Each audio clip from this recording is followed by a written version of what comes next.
वो साल 2012 की बात है। उत्तराखंड में विधानसभा के चुनाव हो रहे थे। उससे 6 महीने पहले ही रमेश पोखरियाल निशंक को मुख्यमंत्री पद से हटाकर बीजेपी हाईकमान ने भुवन चंद्र खंडूड़ी को उसी 5 साल के भीतर दूसरी बार उत्तराखंड का मुख्यमंत्री बना दिया था। खंडूड़ी के पास टाइम बहुत कम था क्योंकि चुनाव नजदीक थे, सत्ता विरोधी रुझान बढ़ रहा था। उनसे पहले की निशंक सरकार बहुत अलोकप्रिय हो गई थी। खंडूड़ी ने आते ही गियर चेंज किया। उन्होंने क्रिकेट के किसी मंजे हुए बल्लेबाज की तरह धुआंधार खेला, ताबड़तोड़ उन्होंने फैसले लिए। उनमें कुछ सख्त फैसले थे और कुछ लोग लुभावन फैसले थे। खंडूड़ी तब उत्तराखंड में ही नहीं बल्कि देश भर में चर्चा में आ गए। उस चुनावी साल में उनकी पार्टी बीजेपी जो लस्त पस्त नजर आ रही थी और उस पर बुरी तरह से हार का खतरा मंडरा रहा था, उसमें खंडूड़ी के फॉर्म में आते ही अचानक नई जान आ गई। जो बीजेपी तब चुनाव से 6 महीने पहले तक मुकाबले को बुरी तरह से गंवाने की बदहवासी में पहुंच गई थी, वो अचानक मुकाबले में लौट आई, जिसका पता चलता है साल 2012 के चुनाव नतीजों से। उसी चुनाव में खंडूड़ी है जरूरी का चुनावी नारा गढ़ा गया था। सिर्फ खंडूड़ी के चेहरे पर चुनाव लड़ा गया, उनकी इमेज को सामने रखा गया और उसका असर भी चुनाव में देखने को मिला। साल 2012 में जब उत्तराखंड विधानसभा के चुनाव नतीजे आए तो स्कोर था बीजेपी 31 और कांग्रेस 32 सीट। बाकी 7 सीटों में 3 निर्दलीय जीते थे, 3 बीएसपी के जीते थे और 1 यूकेडी का उम्मीदवार जीत गया था। बीजेपी भले ही कांग्रेस से सिर्फ 1 सीट पीछे थी, लेकिन वो जरा सी कोशिश करने पर दोबारा सरकार बनाने की भी स्थिति में पहुंच जाती। लेकिन बीजेपी नेताओं ने ही खेल कर दिया। कईयों के अहम इतने आड़े आ गए कि उस चुनाव में जबरदस्त भीतरघात हुआ। खंडूड़ी अपने दम पर बीजेपी को तो जिता गए, लेकिन खुद कोटद्वार सीट से लगभग 4000 वोटों से अपना चुनाव हार गए। उन्हें कांग्रेस के सुरेंद्र सिंह नेगी ने हराया। खंडूड़ी को हराने में बीजेपी के ही कुछ बड़े नेताओं की तरफ उंगली उठी, लेकिन किसी का कुछ नहीं बिगड़ा। खंडूड़ी का गेम ओवर हो गया। इसका साइड इफेक्ट यह हुआ कि मामूली अंतर से बीजेपी की सरकार बनते बनते रह गई। उस वक्त बीसी खंडूड़ी इतने लकी नहीं थे कि पुष्कर सिंह धामी की तरह चुनाव हार कर भी उन्हें बीजेपी आलाकमान मुख्यमंत्री बना देता। खंडूड़ी को और बीजेपी को वो हार बड़ी कसक बनकर चुभती रही। खंडूड़ी के साथ लोगों की सहानुभूति थी। उन्होंने इसकी भरपाई 2 साल के बाद की। साल 2014 के लोकसभा चुनाव में गढ़वाल संसदीय क्षेत्र के मतदाताओं ने बीसी खंडूड़ी को लगभग 60% वोट से उनकी झोली भर दी। बड़ी उम्मीदों के साथ उन्हें संसद में पहुंचाया। लेकिन हैरानी की बात यह है कि जो खंडूड़ी 2012 में बीजेपी के लिए जरूरी थे, उन्हें खुद उन्हीं की पार्टी ने ऐसे हाशिए पर डाला कि वो गैर जरूरी बता दिए गए।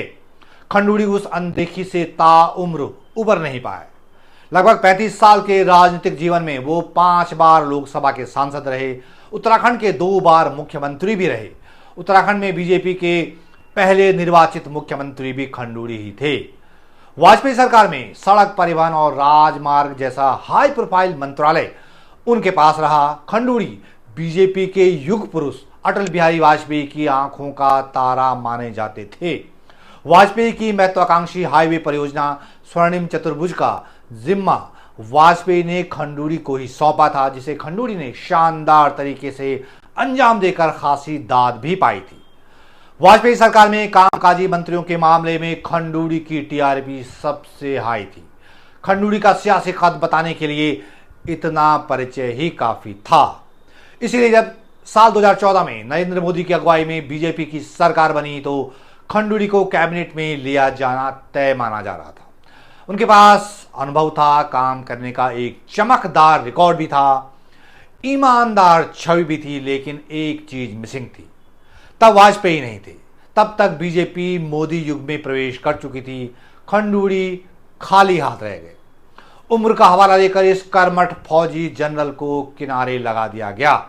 2014 से 2019 तक पूरे 5 साल खंडूड़ी बीजेपी के लिए संसद में महज एक संख्या भर रहे। खंडूड़ी भी बतौर सांसद अपने आखिरी कार्यकाल में बहुत सक्रिय नहीं रहे।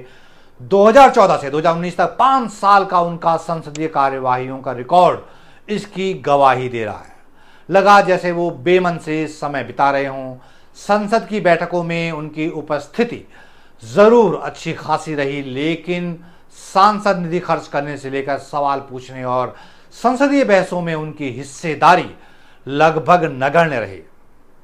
फौजी पृष्ठभूमि को देखते हुए retired major general BC Khanduri को सितंबर 2014 में मोदी सरकार ने संसद की रक्षा मामलों की स्थायी समिति का चेयरमैन जरूर बनाया, लेकिन राजनीतिक लिहाज से इस जिम्मेदारी की कोई खास अहमियत नहीं थी। हालांकि ये चर्चाओं में तब आई जब खंडूड़ी के नेतृत्व वाली इस कमेटी की एक रिपोर्ट ने मोदी सरकार को असहज कर दिया था, जिसके बाद कहा जाता है कि बीसी खंडूड़ी को निपटाने की पटकथा लिखी जाने लगी। आखिरकार उन्हें संसद की रक्षा मामलों की स्थायी समिति के चेयरमैन पद से हटा दिया गया। अंग्रेजी अखबार द हिंदू की 19 सितंबर 2018 की एक रिपोर्ट के मुताबिक खंडूड़ी को हटाए जाने की बड़ी वजह बनी वही रिपोर्ट जो कि उन्होंने संसद की रक्षा मामलों की स्टैंडिंग कमेटी का चेयरमैन होने के नाते तैयार की थी और उसे मार्च 2018 में संसद में पेश किया गया। द हिंदू ने लिखा है कि खंडूड़ी ने अपनी रिपोर्ट में रक्षा तैयारियों और पुराने हथियारों से काम चलाए जाने को लेकर सरकार की खासी खिंचाई की थी। बिजनेस स्टैंडर्ड अखबार में वरिष्ठ पत्रकार अदिति फडणवीस ने लिखा कि संसद की किसी स्थायी समिति के चेयरमैन को आज तक हटाया नहीं गया, यानी पहली बार ऐसा हुआ था। खंडूड़ी जैसे शख्स के लिए वो वाकया बेहद अपमानजनक था। वो पार्टी से बहुत खिन्न हो गए थे। मुमकिन है कि साल 2019 के लोकसभा चुनाव के दौरान उनके बेटे मनीष खंडूड़ी का बीजेपी के बजाय कांग्रेस में जाने के पीछे इस प्रकरण का भी कोई हाथ रहा हो। हालांकि उनके बेटे की राजनीति में पैराशूट लैंडिंग हुई थी, लेकिन बीजेपी में नहीं, कांग्रेस में। इसलिए 2019 की चुनावी बेला पर वो एक असामान्य राजनीतिक घटना मानी गई। अमेरिका में नौकरी कर रहे मनीष खंडूड़ी ने राजनीति में तब एंट्री मारी थी जब उनके पिता बीसी खंडूड़ी की राजनीति एकदम ढलान पर थी। उन्हें बीजेपी में कोई पूछ नहीं रहा था। पिता के नाम के सहारे मनीष खंडूड़ी भी राजनीति की खुरदरी जमीन पर उतर पड़े।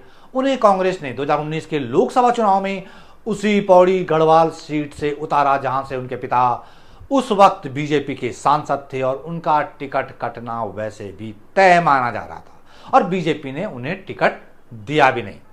लेकिन बीसी खंडूड़ी के बेटे मनीष खंडूड़ी पिता की तरह खुशकिस्मत नहीं रहे और उनकी पॉलिटिकल लॉन्चिंग फेल हो गई।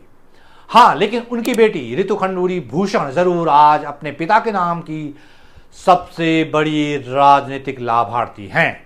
वैसे भुवनचंद्र खंडूड़ी पारंपरिक तौर पर नेता नहीं रहे हैं। उनका उम्र का एक बड़ा हिस्सा फौज में गुजरा है। करीब 35 साल वो फौज में रहे। वो मेजर जनरल हुआ करते थे। जब 1991 में रिटायर हुए तो बीजेपी ने उन्हें फौरन लपक लिया।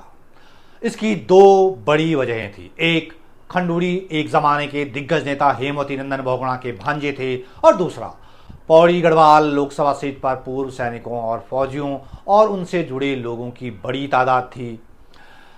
1991 की रामलहर में बीजेपी ने इस फौजी अफसर को राजनीति का चोला पहनाकर पौड़ी गढ़वाल संसदीय सीट से उतार दिया।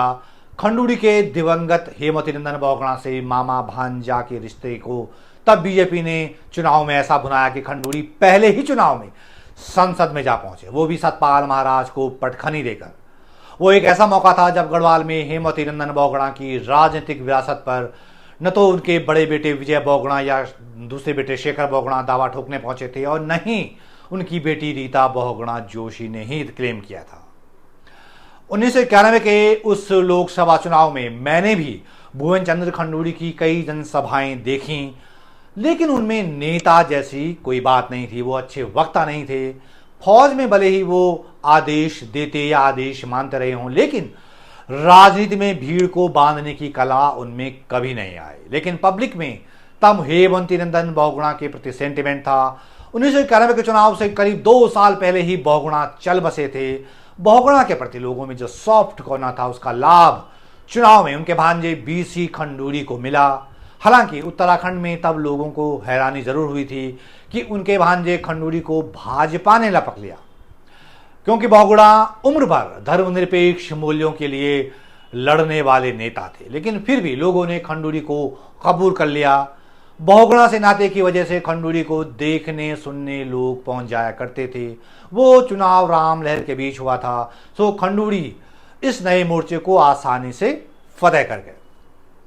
चाहे 1991 की राम लहर को क्रेडिट दें या खंडूड़ी के फौजी होने को या उनके बहुगुणा से रिश्ते को, ये बात भी सही है कि बीजेपी 1991 में पहली बार खंडूड़ी का चेहरा सामने करके ही गढ़वाल संसदीय सीट में दाखिल हुई थी, वरना उससे पहले तक वो कांग्रेस की पारंपरिक सीट रही है और 1989 में जनता दल का वही प्रत्याशी चंद्रमोहन सिंह नेगी वहां से जीते थे, जो कि कभी कांग्रेस में हुआ करते थे। लेकिन 1991 के बाद से जितने भी लोकसभा के चुनाव हुए, खंडूड़ी महज एक ही चुनाव हारे थे और वो है 1996 का चुनाव। वैसे खंडूड़ी का राजनीतिक जीवन करीब 35 साल का रहा। हालांकि आखिरी के लगभग 7-8 साल उनमें वैसी सक्रियता नहीं रही, लेकिन उनके बर्ताव में वो फौजी जैसा अक्खड़पन गया नहीं। वो बिना किसी लाग लपेट के और सीधी बात किया करते थे। मैंने खुद अपने सामने पहली बार उन्हें बतौर सांसद पौड़ी में और फिर बतौर सीएम देहरादून में नज़दीक से देखा है। किसी का काम नहीं हो सकता तो वो मुंह के सामने मना कर देते थे और ऐसा राजनीति में चलन नहीं है। वैसे उन्होंने सख्त और ईमानदार प्रशासक की छवि भी बनाई। सिस्टम पर उन्होंने पकड़ बना ली थी। हालांकि उत्तराखंड में कई लोगों को नहीं लगता कि खंडूड़ी राजनीति की काजल कोठरी से बेदाग निकले हैं। अपने इर्द गिर्द के लोगों की वजह से उंगली उन पर भी उठी थी। बहरहाल वो अलग मसला है। भुवन चंद्र खंडूड़ी बीजेपी के लिए जरूरी हैं, कम से कम साल 2014 के पहले तक तो ऐसा ही लगता था। उत्तराखंड में 2012 में हुए विधानसभा चुनाव में बीजेपी ने खंडूड़ी की इसी छवि की तगड़ी ब्रांडिंग की थी और चुनावी कैंपेन के लिए एक नारा भी डिजाइन किया था, खंडूड़ी है जरूरी। ये नारा ऐसे वक्त में उछाला गया था जबकि उत्तराखंड में बीजेपी सत्तारूढ़ थी, लेकिन चुनाव में उसकी दुर्गति होना अवश्यंभावी लग रहा था। तब खुद बीजेपी आलाकमान ने मुख्यमंत्री की कुर्सी पर अजीबोगरीब एक्सपेरिमेंट किए थे। असल में 2007 के उत्तराखंड विधानसभा चुनाव में जब बीजेपी 70 में से 35 सीटें यानी बहुमत से एक सीट कम जीत गई थी और सरकार बनाने की स्थिति में आ गई थी, तो तमाम किंतु परंतु को पीछे छोड़कर बीजेपी ने तब सीएम की कुर्सी के लिए एक निर्विवाद चेहरे को तरजीह दी थी। वो भुवन चंद्र खंडूड़ी थे। उनकी ताजपोशी तब हुई जब वो उस समय लोकसभा सांसद थे। खंडूड़ी ने सख्त प्रशासक की छवि के अनुरूप अपनी नई पारी की शुरुआत की। कई अहम फैसले लिए। उनमें बहुचर्चित फैसला था भूमि कानून को सख्त बनाना और सरकारी नौकरियों में इंटरव्यू व्यवस्था को खत्म करना। मतलब लिखित परीक्षा पास की, मेरिट में आ गए तो उसी के आधार पर नियुक्ति होगी। उम्मीदवार को इंटरव्यू में रिजेक्ट करने का खेल खत्म। इसके कई साल बाद नरेंद्र मोदी ने प्रधानमंत्री बनने के बाद खंडूड़ी की ही तर्ज पर फैसला किया तो उन्हें खूब वाहवाही मिली। खंडूड़ी ने बतौर मुख्यमंत्री अपने पहले कार्यकाल में सरकारी कामकाज में विधायकों को दखल नहीं देने दी, उनकी भूमिका सीमित कर दी। बतौर सीएम ज्यादातर फाइलों को वो खुद ही देखते और पढ़ते थे, आंख मूंद कर साइन नहीं करते थे। उन दिनों उत्तराखंड में लोगों के बीच अक्सर ये बात सुनी जाती थी कि खंडूड़ी ने भ्रष्ट नेताओं की दुकान बंद कर दी। इस पर संसद ने खंडूड़ी की छवि को और चमका दिया। खंडूड़ी की शक्ति बढ़ी तो खुद बीजेपी के भीतर ही विधायकों में नाराजगी के सुर सुनाई देने लगे। पार्टी के भीतर खंडूड़ी हटाओ कैंपेन तेज हो गया, जिसका नतीजा ये हुआ कि उन्हें जून 2009 में बीजेपी आलाकमान ने सीएम पद से हटा दिया। यानी लगभग 2.25 साल में ही वो सीएम रह पाए। उनके बाद रमेश पोखरियाल निशंक सीएम बने, लेकिन उनकी सरकार जल विद्युत परियोजनाओं में घोटाले समेत दूसरी अनियमितताओं के आरोप में ऐसी घिरी कि सितंबर 2011 में निशंक को भी इस्तीफा देना पड़ा। ये चुनाव से महज 5-6 महीने पहले हुआ। बीजेपी आलाकमान ने एक बार फिर खंडूड़ी की तरफ उम्मीद भरी नजर से देखा। उत्तराखंड में बीजेपी के लिए वो ऐसा नाजुक समय था कि विधानसभा चुनाव 2012 के लिए बस 6 महीने ही रह गए थे। वक्त कम था। खंडूड़ी को फिर मुख्यमंत्री बना दिया गया। क्रिकेट की भाषा में कहें तो खंडूड़ी को स्लॉग ओवरों में बल्लेबाजी करने के लिए इस जिम्मेदारी के साथ भेजा गया कि रन रेट भी बढ़ाना है और मैच भी जितवाना है। खंडूड़ी ने भी पहली पारी से सबक लेते हुए अपना बैटिंग स्टाइल बदल दिया। उस समय अन्ना आंदोलन की भी हवा थी। उन्होंने गैर पारंपरिक तरीका अपनाते हुए टीम अन्ना को देहरादून बुलवाकर देश का सबसे सख्त लोकपाल कानून बनवा दिया।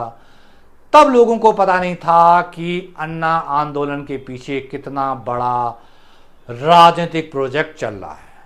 बहरहाल खंडूड़ी साहब ने कुछ ऐसे ताबड़तोड़ फैसले लिए जो कि लोक लुभावन भी थे।